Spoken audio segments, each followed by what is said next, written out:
but the sunlight hits in so many ways.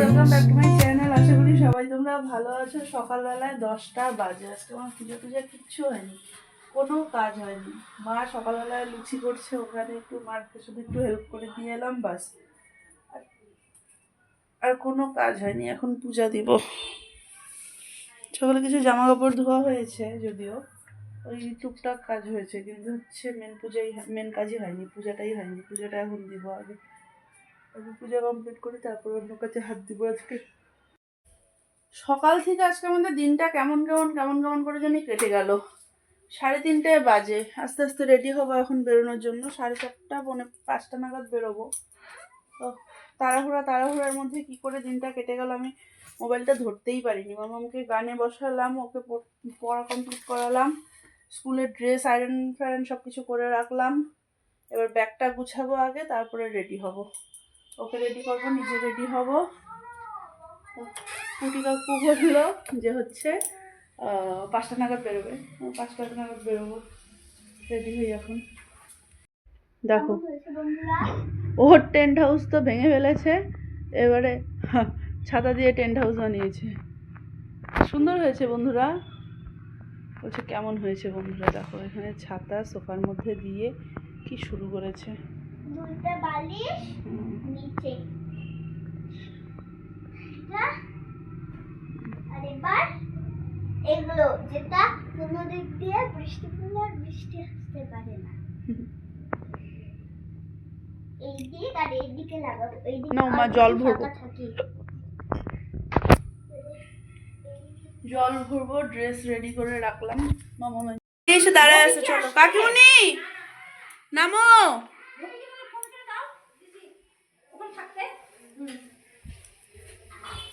কুটি কাকু কই? কুটি কাকু চা খেতে গেল। বাবা কাকিমুনি তো পুরো মোটা খাটো সোয়েটার পরছে, তার মানে ভালো ঠান্ডা নাকি? এই যে আমরা চলছি, লেটেস্ট হচ্ছে নদী পার করে নদীর উপর দিয়ে যাবো। হ্যাঁ বু শ্যাম্পু দিয়ে দিচ্ছিল। আমার ছেলেকে 18 বার দিয়েছে, কিনে দিয়ে আসে বলবে টাপু তুই কিন্তু সাবধান। 18 বার দেখি কিনে দিয়ে আসে বলবে। এই যে টুম্পসনাতে বাগান কিনে। বাবা আমরা দেখো নদী দিয়ে যাচ্ছি। জামাটা খুলছে না তো, এই সামনেরটা না, হ্যাঁ এই দেখো নদী দিয়ে যাচ্ছি আমরা। গাড়ি করে নদী দিয়ে পার হচ্ছি। ঠিক দেখা যায় এই যে লিক পাই, এই যে এখন লিক পাই, এই তো এখানে আছে। হ্যাঁ নিচে পার হতে পারলেই বাস হয়ে গেল। বাস, এইটা উঠলে পরে মনে করো ক্রান্তি। হ্যাঁ এই তো বাস। কত দামটা কি এটা, কিন্তু এই যে গাড়ি চাকা দিয়ে কোনো রিস্ক নাই, গাড়ি দাঁড়ায় না, আর উঠা যাবে না। একবার যদি গাড়ি চাকা ঘুরে গেল তাহলে ওর দুনিয়া গেল, চালাই বলে গেল। নিয়ে গেলে কি 500 টাকা খরচা হবে আমার। হ্যাঁ উঠা বড় ধাক্কা আছে, সবাই মিলে যদি ধাক্কা দিই, হ্যাঁ বৌদিকে দিয়ে ধাক্কা দেওয়ানোর চান্স আছে।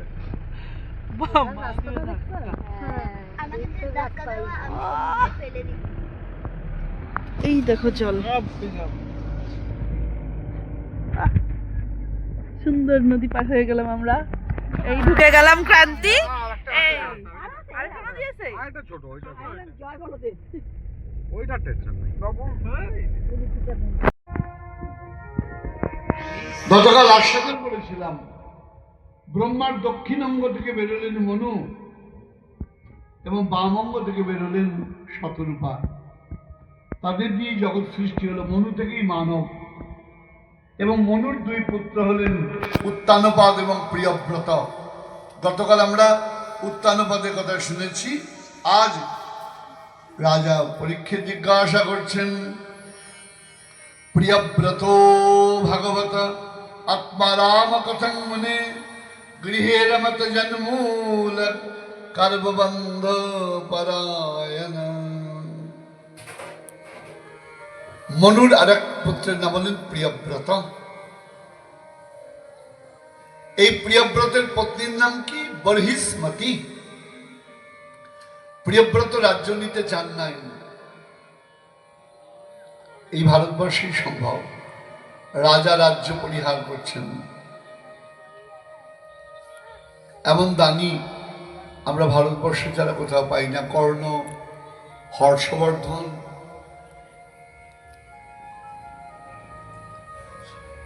এই বহিষ্পতির গর্ভে জন্মগ্রহণ করলেন 10টি পুত্র। জ্যেষ্ঠ পুত্রের নাম হলেন অগ্নিধ্র এবং একটি কন্যা হলেন, তার নাম হলো উজস্বতী। এই উজস্বতীর সঙ্গে বিবাহ হলো কার? দৈত্যগুরু শুক্রাচার্যের বিবাহ হলো এবং তাদের এক কন্যা হলো, তার নাম হলো দেবযানী। প্রিয়ব্রত রথারোহণ করে পৃথিবীর চতুর্দিকে পরিক্রমা করেন এবং সপ্ত সমুদ্র তখনই সৃষ্টি হয়। প্রিয়ব্রতের যে পুত্রের কথা বললাম অগ্নিধ্র, অগ্নিধ্র ধর্মের প্রতি সর্বদা একনিষ্ঠ ছিলেন। তার পত্নীর নাম হলেন পূর্বচিতি। উভয় মিলনে নাভি নামক পুত্র, জ্যেষ্ঠ পুত্রের জন্ম হয় এবং আরো নাভি, কিমপুরুষ, হরিবর্ষ, ইলাবৃত, রম্যগোয়ার, হিরণ্ময়, ভদ্রাস্য, কেতুমান, এই সকল পুত্রের জন্ম হলো। নাভি বিবাহ করলেন মেরুদেবীকে। মেরুদেবী এবং নাভির দ্বারা কার জন্ম হলো বাবা? ভগবান ঋষভদেবের জন্ম হলো। এই ঋষভদেব বিবাহ করলেন জয়ন্তী নাম্নী এক কন্যাকে। তাদের গর্ভে জন্মগ্রহণ করলো, তার গর্ভে 100 জন পুত্র। তার মধ্যে জ্যেষ্ঠ হলেন ভরত এবং তারই সন্তানগণের অন্যতম হলেন নবযোগীন্দ্র। 9 জন যোগীন্দ্রের কথা যে আমরা বলবো সেটা আমরা আস্বাদন করব।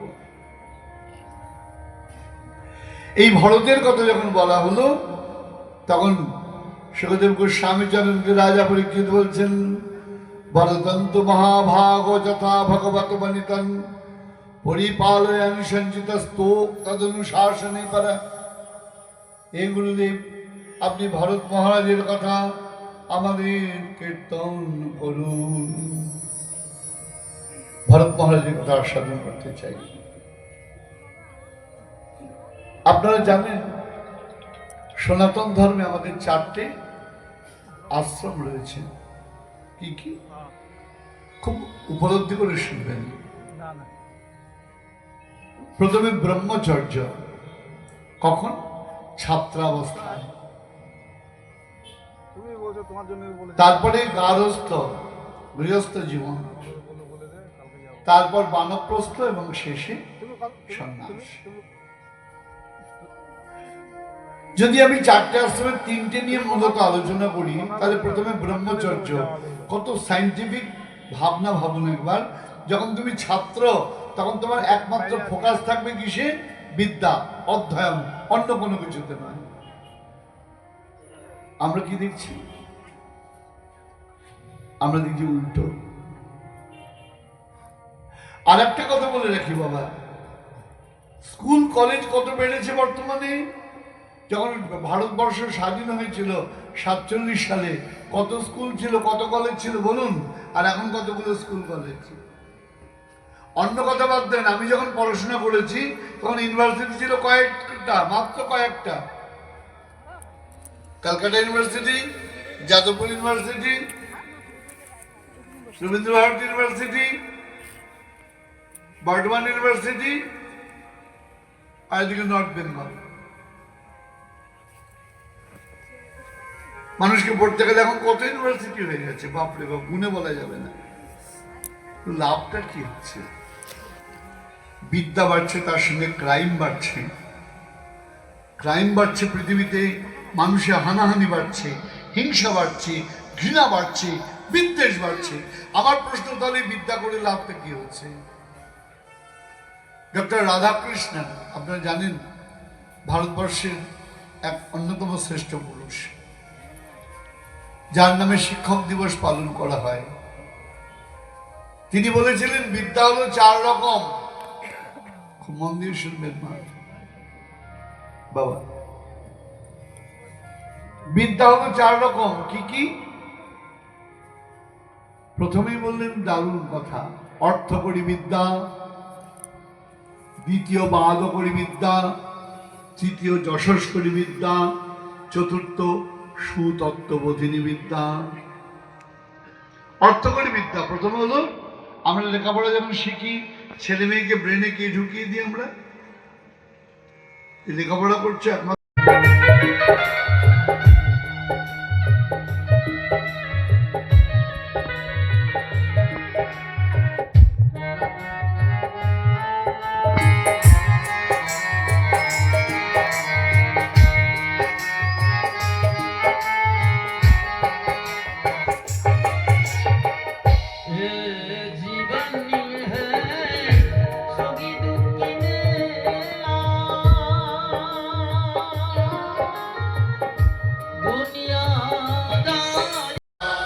এখানে তো আমি অফিস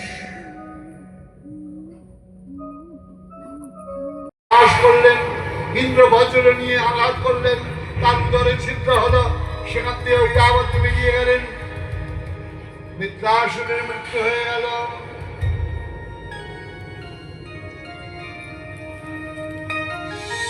রাজা পরীক্ষিত করলেন, গুরুদেব বৃত্রাসুর এমন কি করে হলো?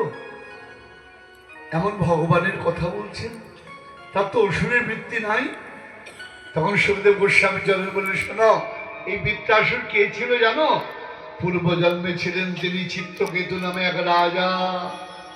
বাবা, চিত্রকেতু নামে এক রাজা ছিলেন, কিন্তু তার দুঃখ, তার কোনো সন্তান নাই। ঋষিরা এসেছেন, তাদের চরণ ধরে বললেন, একটা সন্তানের ব্যবস্থা করে দাও। চরু দিলেন তারা, বললেন তোমার রানীকে ভোজন করো, এক রানীকে, তার সন্তান হবে। তিনি কি করলেন? প্রধান মহিষী, তার নাম কৃতদ্যুতি, তাকে ভক্ষণ করালেন। কৃতদ্যুতির সন্তান হলো।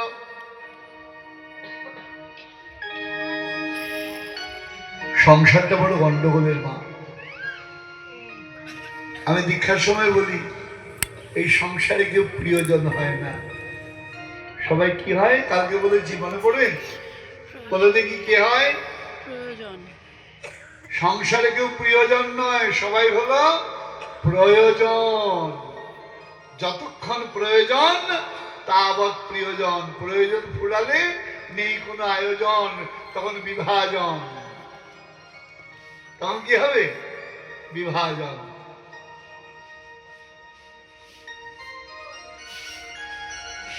অন্যান্য রানীরা ক্রুদ্ধ হলেন, রাজা ওকে পায়েস খাওয়ালো, আমাদের দিল না, আর এখন তো আমাদের দিকে তাকাবে না, ওর অহংকার হয়ে যাবে, ওর সন্তান হয়েছে। অন্য রানীরা কি করলেন? বিষ খাইয়ে ওই নবজাতক সন্তানকে হত্যা করলেন। রাজা হায় হায় করতে লাগলেন, হায় রে, একটা পুত্র হলো, তা ওইভাবে মেরে ফেললো এরা। দেবর্ষী নারদ তখন এসছেন, দেবর্ষী নারদ এসছেন, বলছেন রাজা কাঁদছো কেন? বলে গুরুদেব এই দেখুন এই অবস্থা। রাজা জিজ্ঞাসা করুন, তখন দেবর্ষী নারদ ডাকছেন ওই পুত্রকে, পুত্র এসো, তোমার পিতা কাঁদছেন। কে পিতা? কে পিতা?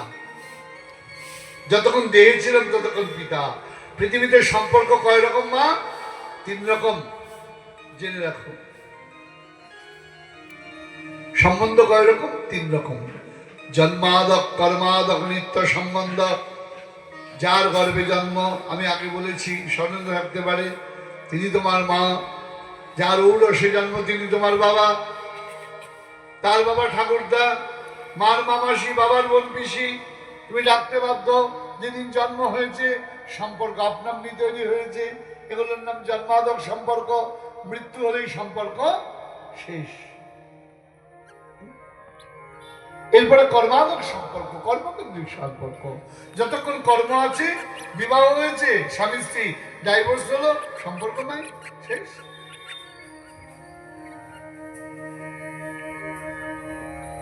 তাহলে যত সম্পর্ক জন্মাদক, কর্মাদক। কিন্তু গুরুদেবের সঙ্গে সম্পর্ক কি মানে? নিত্য সম্বন্ধ। কারণ তার সঙ্গে সম্বন্ধ আত্মিক, তাই ওইটা জন্মাদক সম্বন্ধ। যেই মৃত্যু হয়ে গেছে, ওর সঙ্গে আমার আর কোনো সম্পর্ক নাই। চিত্রকেতু ভাবলেন, আমি যার জন্য কাঁদছি সেই তো আমার নয়, আমি কেঁদে কি করব?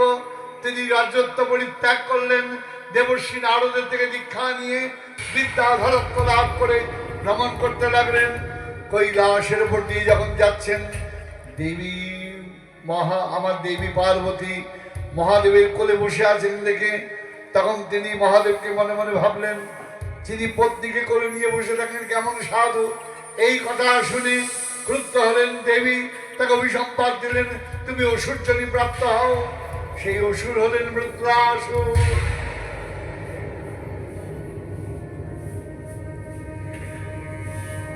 এই কথার মাধ্যমে আমাদের ষষ্ঠ স্কন্ধ বিশ্রামে গেলেন।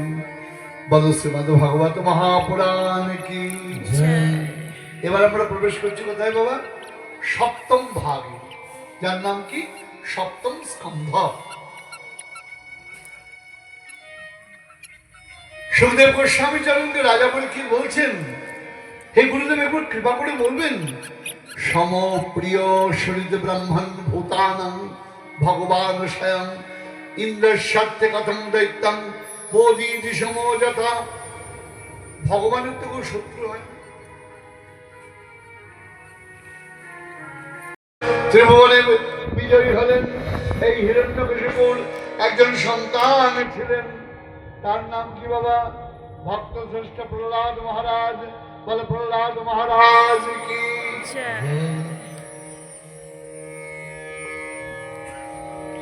প্রহ্লাদ মহারাজ, প্রহ্লাদ মহারাজকে কোথায় দেয়া হলো? প্রহ্লাদ মহারাজকে দেয়া হলো গুরুদেবের কাছে লেখাপড়া শেখার জন্য। কোন গুরুদেবের কাছে? শুক্রাচার্যের দুই শিষ্য ছিল, তাদের নাম ষণ্ড এবং অমর্ক, তাদের কাছে দেয়া হলো।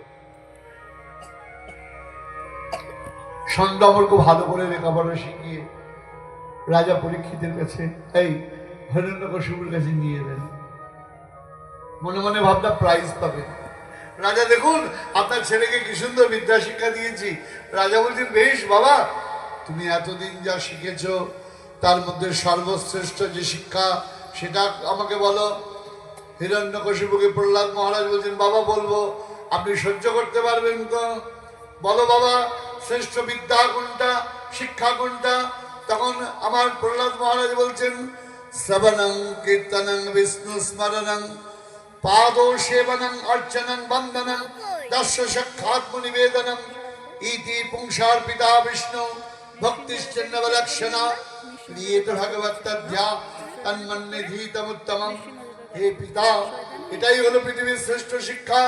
নববিধা ভক্তি, শ্রবণ কীর্তন স্মরণ বন্দন অর্চন পাদ সেবন দর্শ সাক্ষ্য এবং আত্মনিবেদন। শুধু ভক্ত মন্ডলী,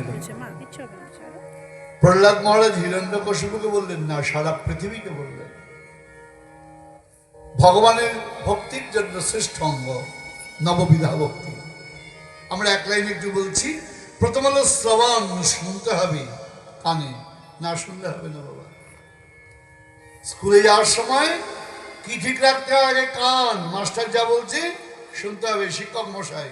শ্রবণং, তারপর কীর্তনং, তারপর নয় সেবা। তার আগে তো সেবা নয়, আগে জানলে তবে সেবা। যেই মাত্র নববিধা ভক্তির কথা বললেন, হিরণ্যকশিপু ক্রুদ্ধ হলেন, প্রহ্লাদ মহারাজকে কোল থেকে ছুঁড়ে ফেলে দিলেন। রে মূর্খ, তুই আমার শত্রুর কথা বলছিস? আগুনে পুড়িয়ে দিলেন, পুড়লেন না। সমুদ্রে ফেলে দিলেন, ডুবলেন না।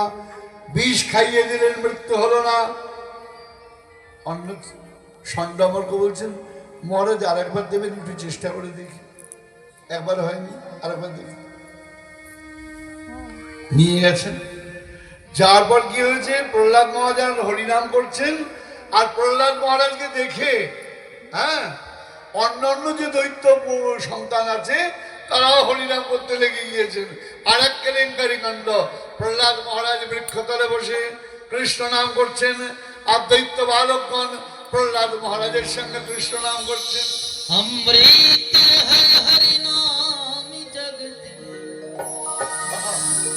হরিনাম শেখায়নি,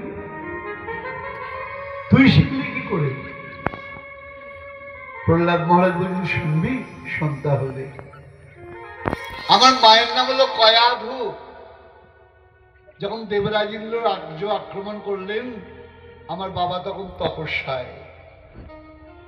স্বামীহীন নারী, অসহায়, ইন্দ্র কি করলেন? তাকে বধ করতে গেলেন। আমি তখন গর্ভে। দেবর্ষি নারদ এসে বললেন, বধ করো না, গর্ভবতী রমণী বধ করা অপরাধ। দেবরাজেন্দ্র বলছেন, এমনি তো বধ করছি না, দেখছেন তো এই গাছ থাকলে ফল হবে, ফলের কি অবস্থা? ওর বাবাটা কিরকম, ছেলে কিরকম হবে, তাই গাছটাই কেটে ফেলছি যাতে ফল না হয়।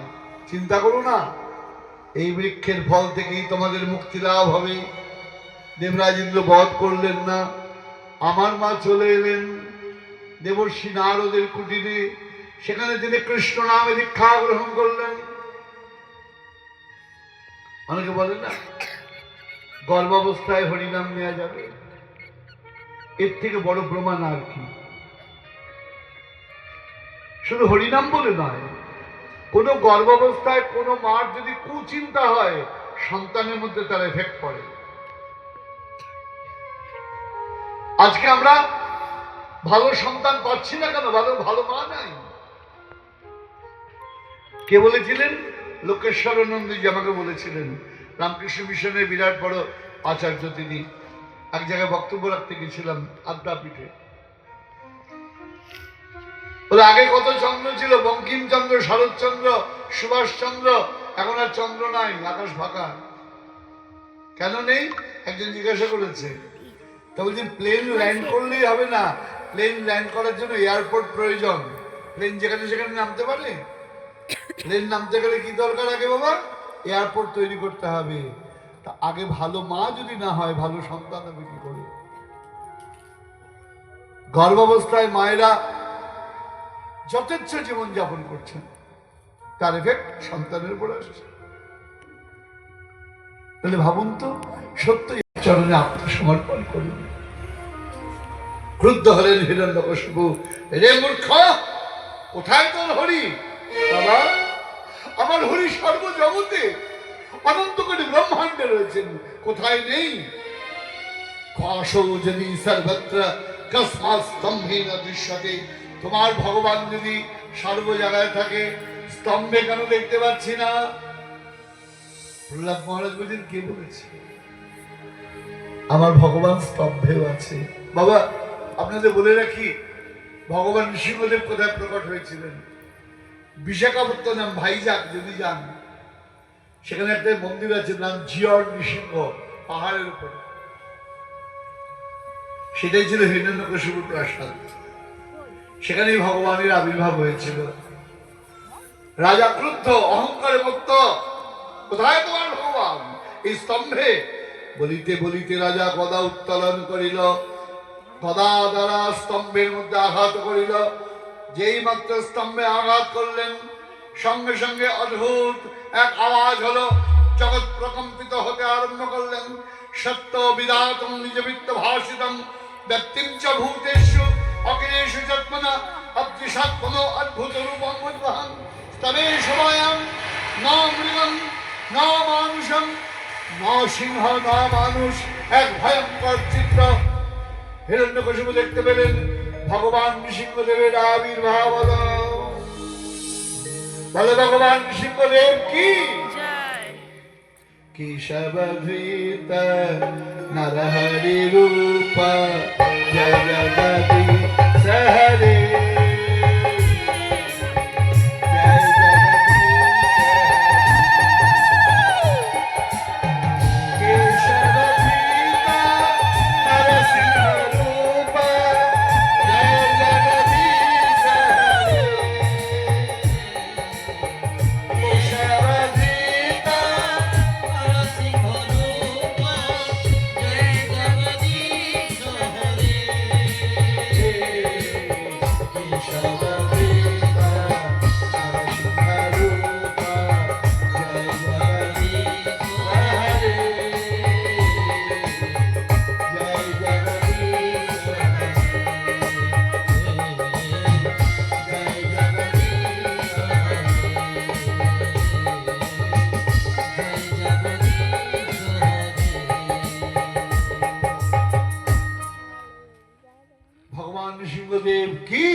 নৃসিংহদেব প্রকাশিত হয়ে নিজের দীর্ঘ বাহু দ্বারা হিরণ্যকশিপুকে যখন পক্ষী যেমন পিপিল কাকে ধরে সেই রকম ধরলে নিজের বাহুর হাঁটুর উপর রাখলেন। ব্রহ্মার বর স্বর্গে মরবে না, মরতে মরবে না, দিনে মরবে না, রাত্রে মরবে না, ঠিক সন্ধ্যাবেলায় আবির্ভূত হয়ে অস্তে মরবে না, শস্তে মরবে না, নিজের নখে করে হিরণ্যকশিপুর বক্ষ বিদারণ করলেন। সিংহদেব হিরণ্যকশিপুকে বধ করলেন।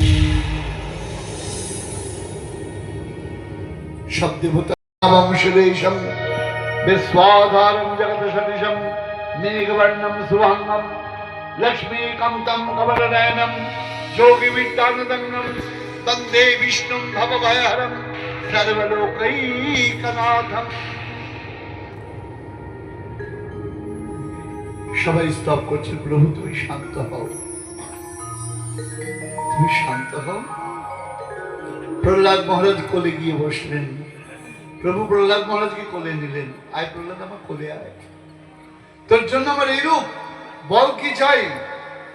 প্রহ্লাদ মহারাজ বলছেন, প্রভু এই কথা বলো না।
চলো, এটা আমাদের পরম প্রাপ্তি।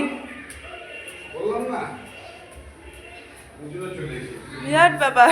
আমরা যাচ্ছি বাবার রুমে, বাবার সাথে একটু দেখা করে যাই।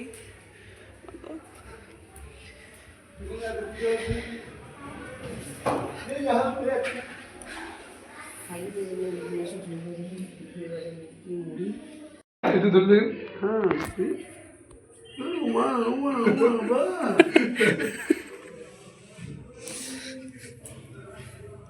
শোন বাবা, সবার একটা ফটো নিয়ে নে। আমরা আমার ভিডিওতে প্রমাণ থেকে গেল,